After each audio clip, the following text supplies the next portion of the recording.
Hello everyone, quick video today. I just wanted to talk about this. This is something that was kind of sitting on my mind when I was writing my last video, which was about Cartoon Network and the whole See and Real episode. You can watch that video here if you haven't already, but I was thinking, like, what actually happened to kids game shows? See, adults had the Wheel of Fortune, Jeopardy, Family Feud, all that serious brain power or money driven competitions, but we as kids had our own wild lineup, which to be fair were mostly Nickelodeon shows. BrainSurge, Double Dare, Where in the World is Carmen San Diego, shows that weren't just about winning prizes but about making a total mess, flexing your random knowledge, and living out a crazy adventure. And sure, some game shows are kid friendly, like Are You Smarter Than a Fifth Grader, Deal or No Deal, or MasterChef Junior, but that's not what I'm talking about. I mean shows that were like built for kids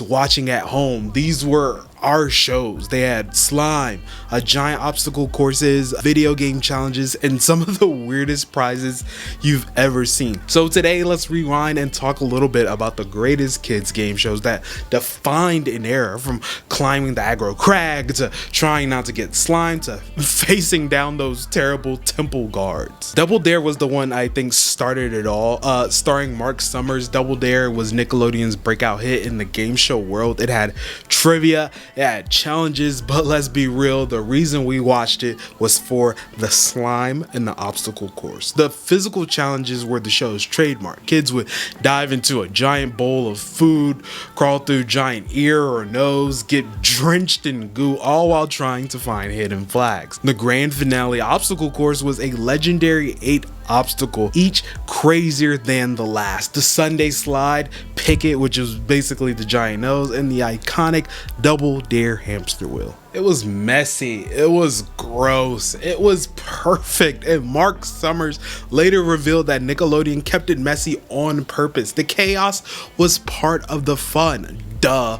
Double Dare basically invented what would become Nick's identity, slime. Fast forward a few years later, and Nickelodeon tapped into another obsession of 90s kids, which was video games. Hosted by Phil Moore, Nick Arcade combined arcade style gaming with the big gimmick of stepping inside the game itself. The finale had kids standing in front of a green screen trying to jump and swing at virtual enemies. To us at home watching, it looked like futuristic VR before VR was even a thing, but to the kids playing, it was probably like borderline impossible. Half the time they'd be punching in the wrong direction, stomping in the wrong direction. I mean, just completely missing the targets, but we didn't care.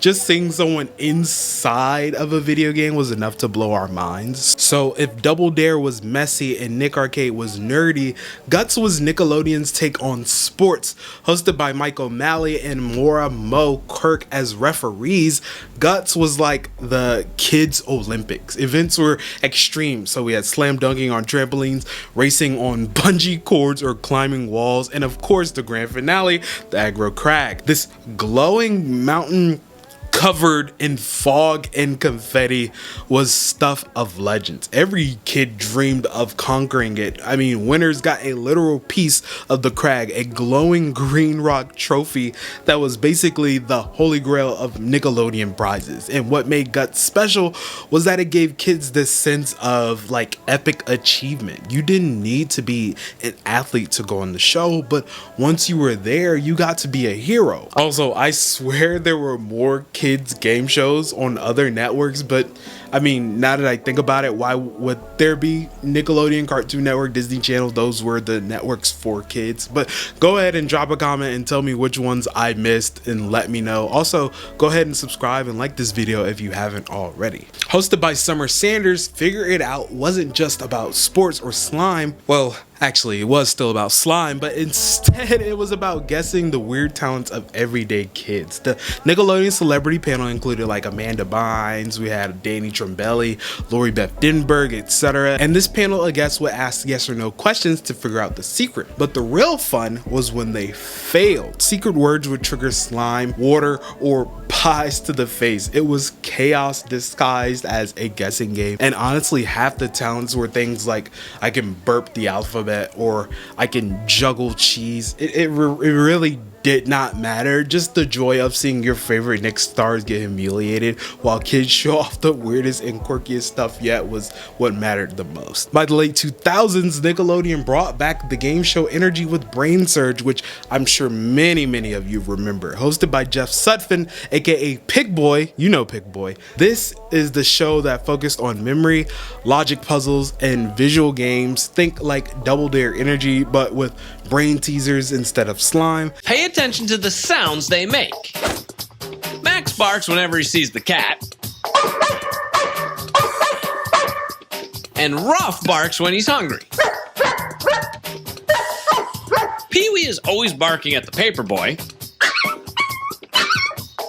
And here's old Doug, barking at his own reflection. Almost all of them bark when they see the mailman.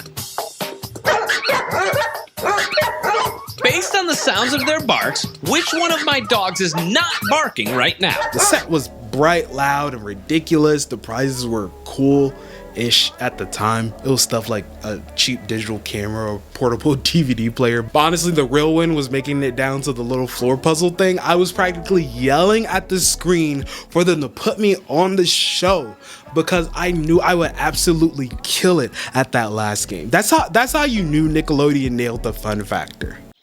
Here he goes. Come on back. Shake it off, shake it off, shake it off. There you go, you got it this time. Yep, stop the clock. Oh, guess who's got some camping gear, doo-dah.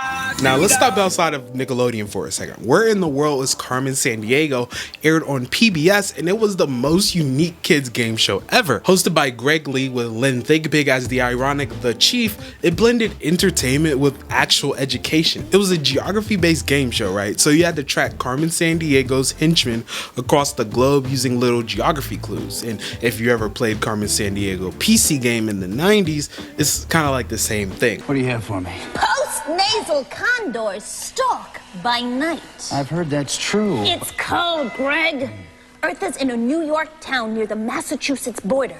It was once the center for a religious group named the Shakers. They were called that because members would shake with emotion during religious services. Right. And Greg, Yeah. the children were never seen. Never seen, never seen. That's a code for a red convertible, I believe. It's not cold, Greg. The Shakers didn't believe in marriage or having children. And that's one of the reasons there are so few Shakers left today. Wow, thanks a lot. One more thing, Greg. Yeah. The giant chicken serves only one. Who is coming up with these codes?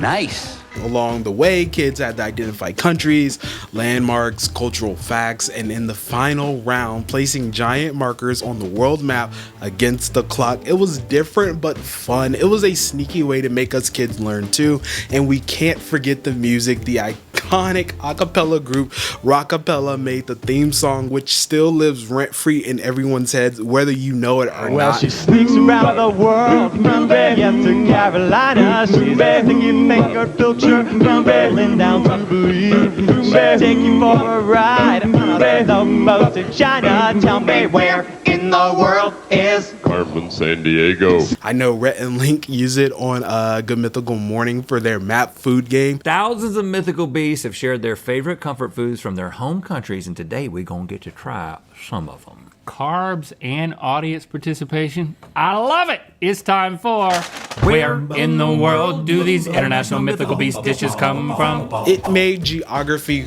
cool, which is really saying something. So what made these shows and this whole era so special? Well, first off, kids were the stars, not background extras, not props. Kids were the center of everything. Two, it was messy and unpredictable. Slime, pies, boogers, confetti, fake lava. You never knew what would happen.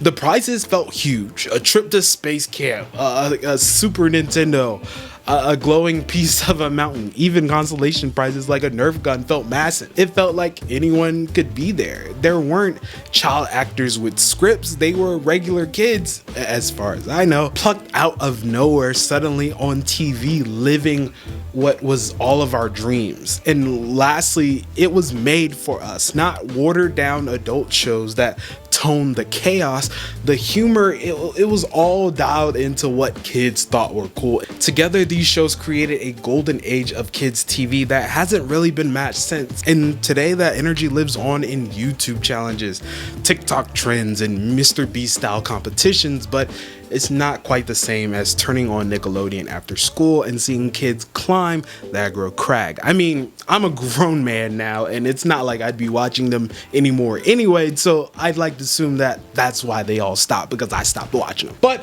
let me know, what was your favorite kids game show as a kid? Let me know down in the comments. I'm sure there's something I miss, so please let me know that as well. You guys always do. I'm always reading the comments, and I appreciate you all so much. Thank you for watching.